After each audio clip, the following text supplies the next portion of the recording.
Undefeated Australian heavyweight, Jackson Murray. Thanks for your time, mate. Big week coming up for you in Vegas. You must be pretty pumped.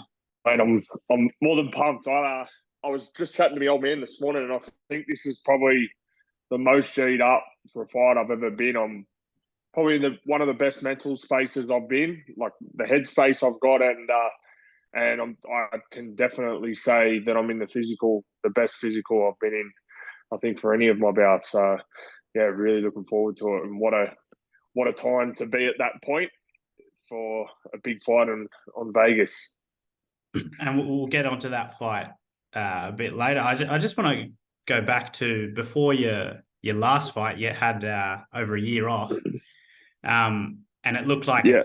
at times in that period away that you'd almost given up on boxing. Can you tell me about that, and then how you came back or why you came back?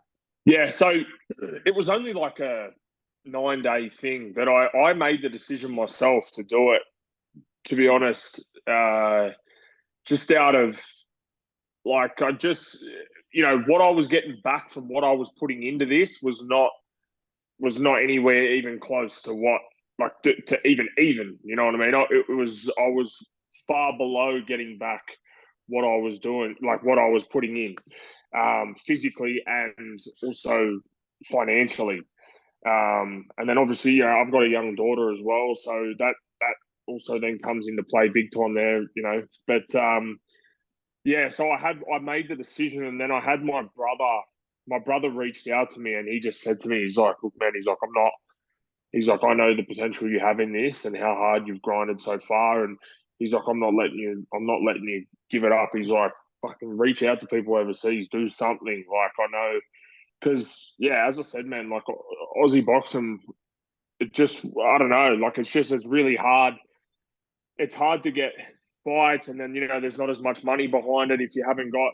I mean, the sponsors that I had in my fights, in my first 4 fights, that was the only reason that I was able to even do it. You know what I mean? Because I don't do this shit half-assed. So I'm putting all that money that I was earning, it's all going back in. I'll make sure my fight kit looks schmick, but on top of that, more importantly, I make sure my diet's on point. So that's an expensive thing on its own. My recovery, I'm spending so much money on recovery as well. You know, just different things, bro. So a lot of the money was going straight back out.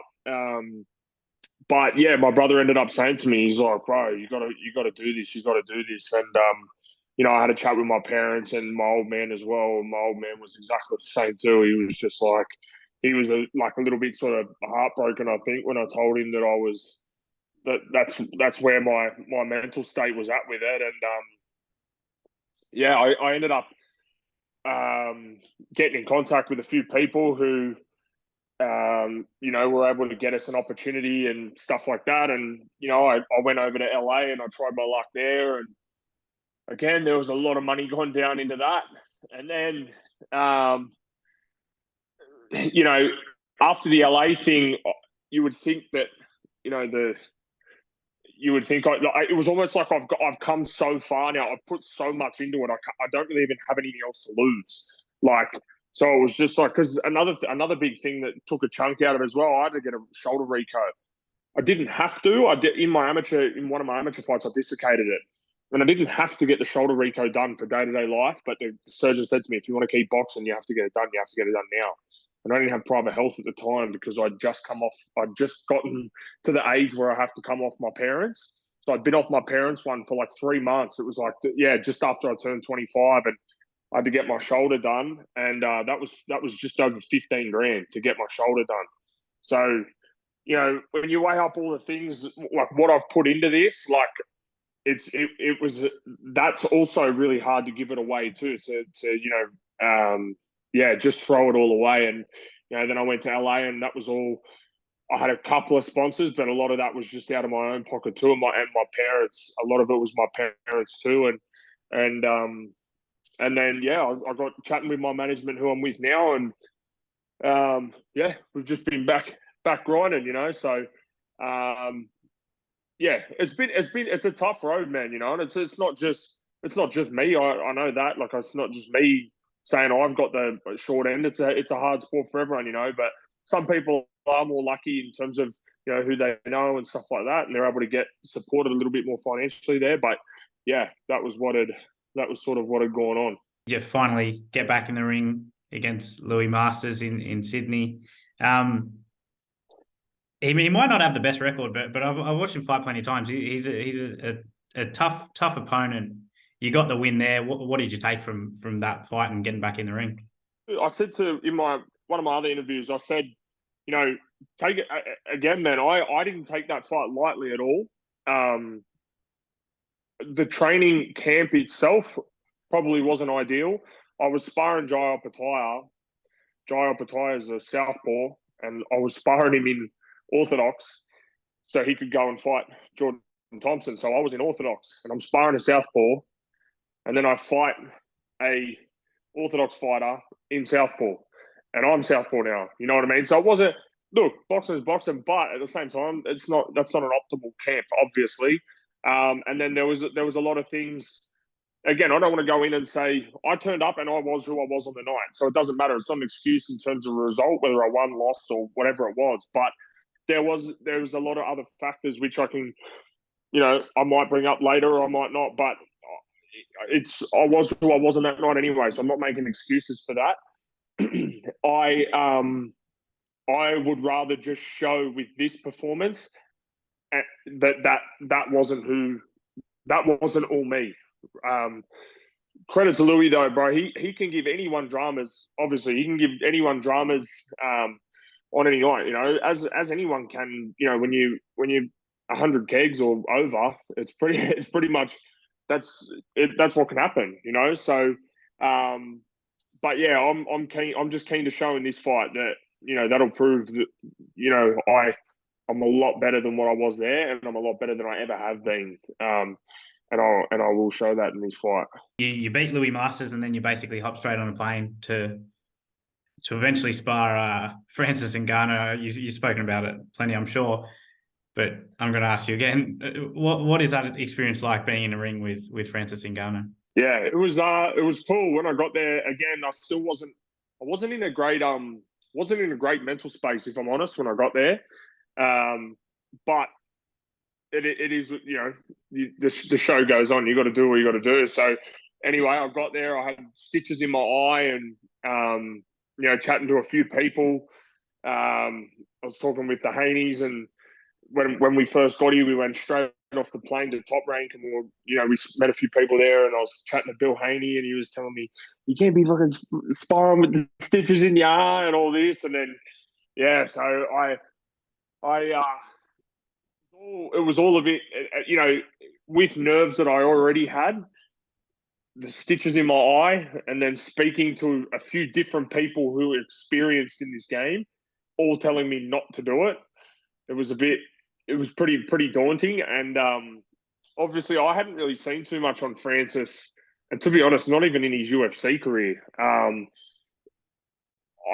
I obviously, when I knew I was going to spar him, I'd looked up a few of the clips, and I'd seen the one in particular that stood out was obviously the Alistair Overeem uppercut, where he almost sent Alistair's head over into the nosebleeds.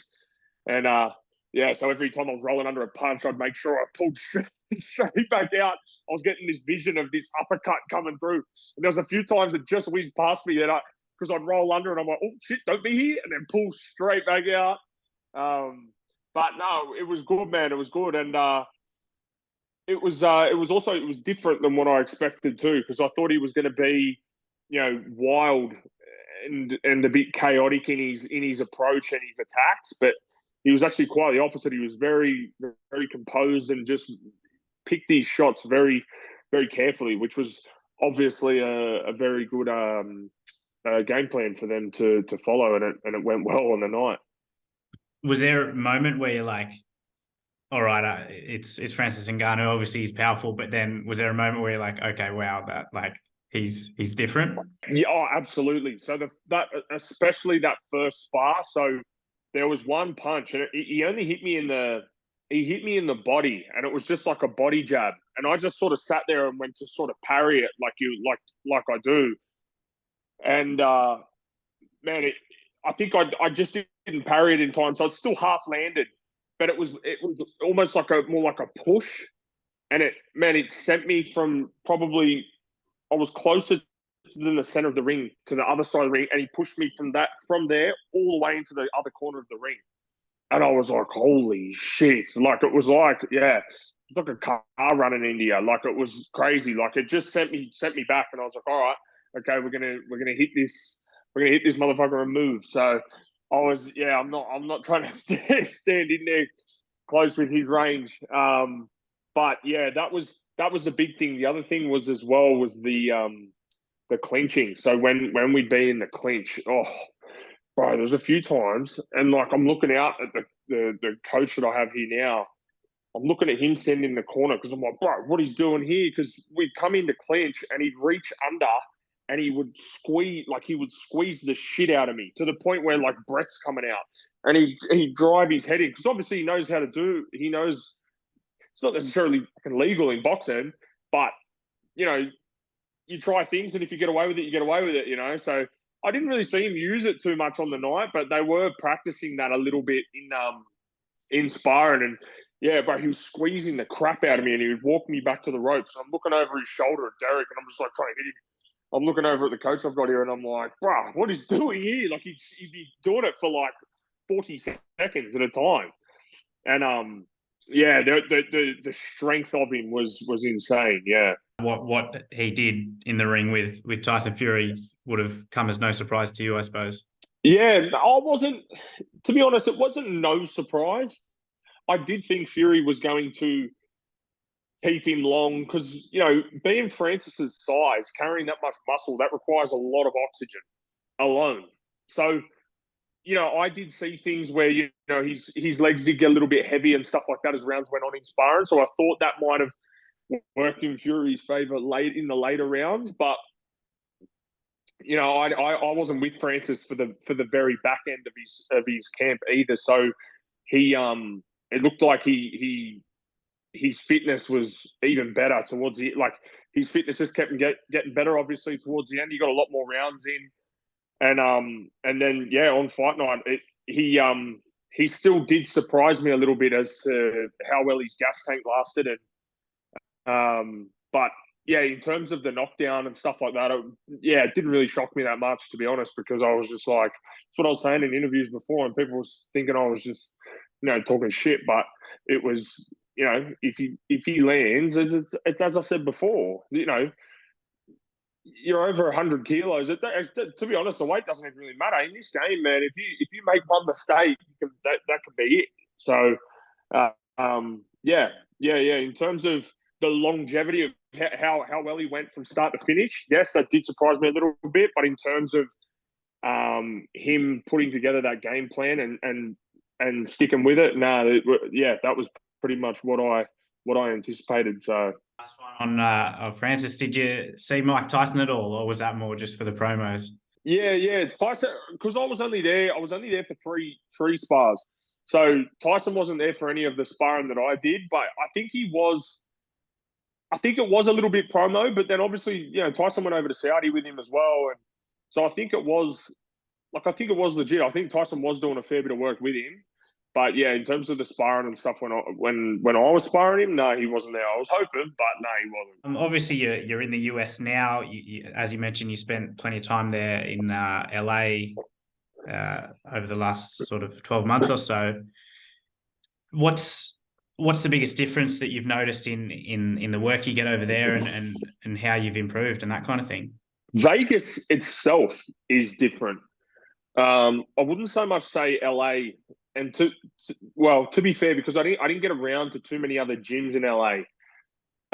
But Vegas itself, a lot of these gyms, it's very different here, man. Like, so even you know, back home when we have sparring, like in Australia, it's all, you know, you're all sort of mates and you jump in the ring and you're having a chat and then you jump out. Like you're having a chat beforehand and then you jump out and then, you know, Here, it's coming in like it's fight night. You know what I mean? And then when you're in the ring as well, one of the dudes I was sparring here, he had like 6 dudes, and they all stand on the ring.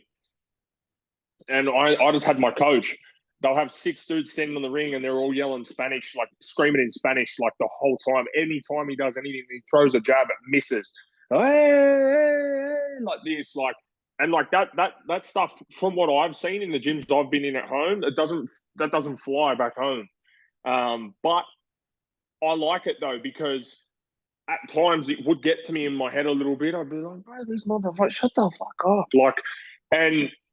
Like I felt like saying to him, I feel like turning around. I'm like, didn't even land. But like, it's good though, because you've got to.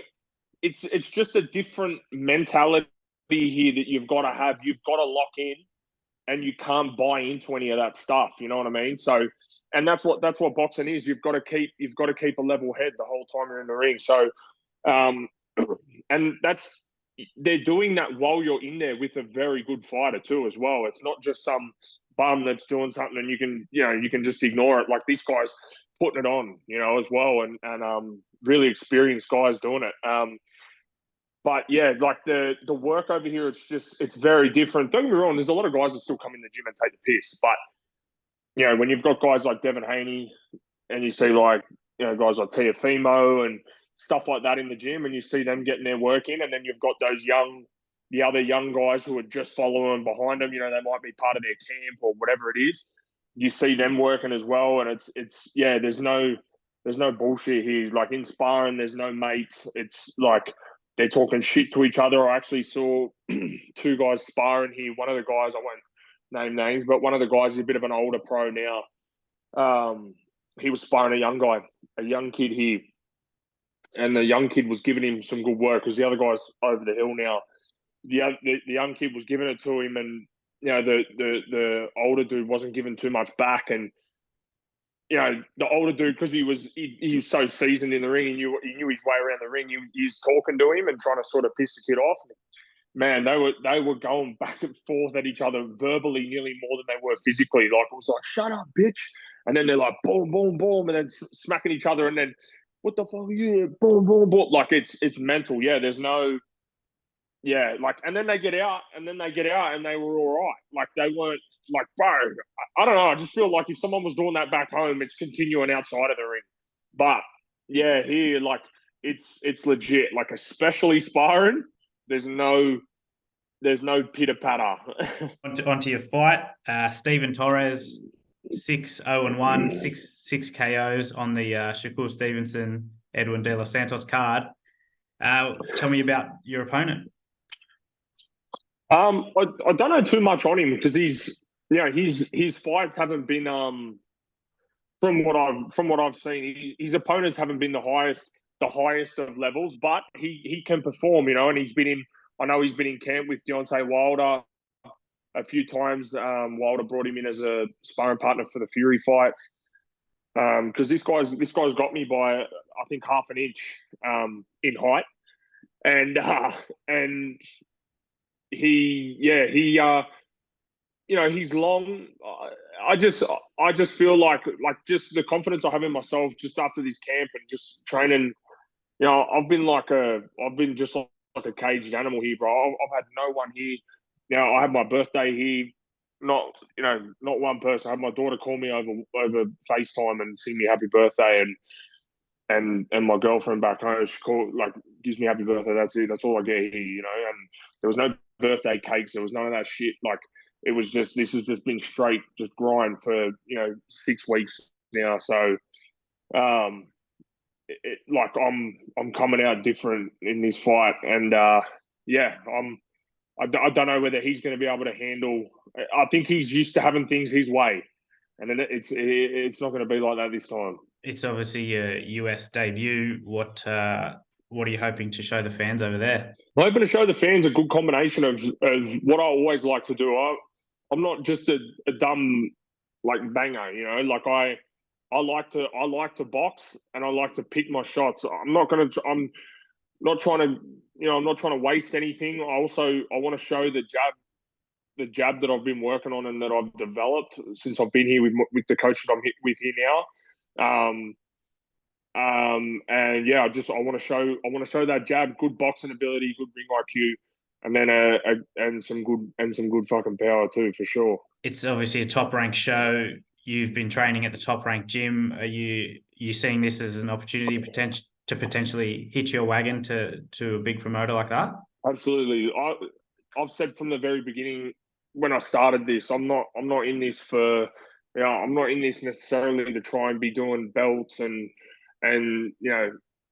legacy and things like that aren't really my thing.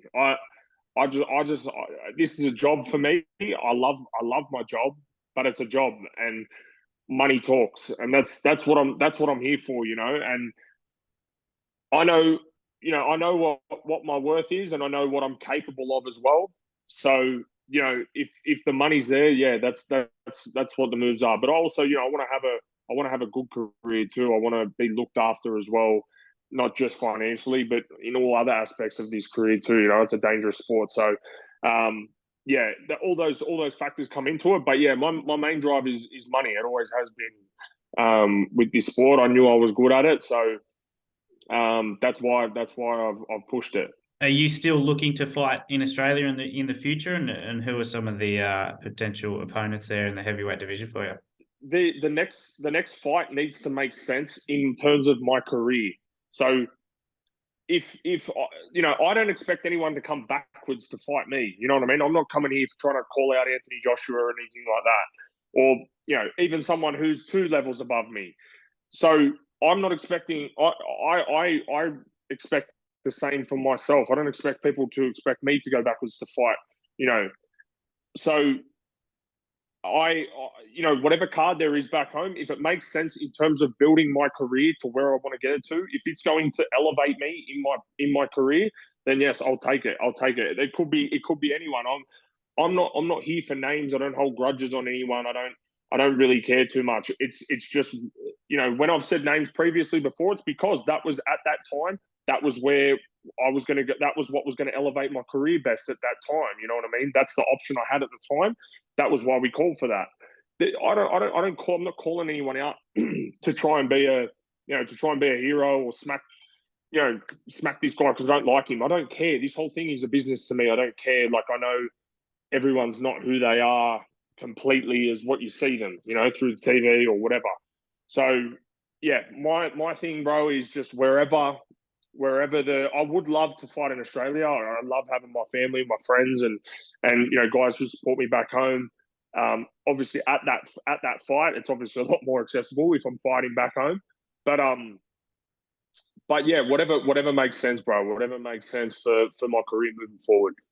When and how can Aussie fans catch you in action this week? Yes, so we got the good news about just over a day ago. So main event are putting the card on Sydney time, Friday, and it'll be at 10 a.m. I believe the card is starting. So it'll be on main event at 10 a.m. You can also order the card on KO Sports. So I believe the main event is going for $25. So it's pretty cheap. It's a double header world title fight card with lots of good fights, including your boy. Yes. And yeah, so main event KO, that's where you can get it. Thanks very much for your time and all the best this week. Thanks, bro. Appreciate it.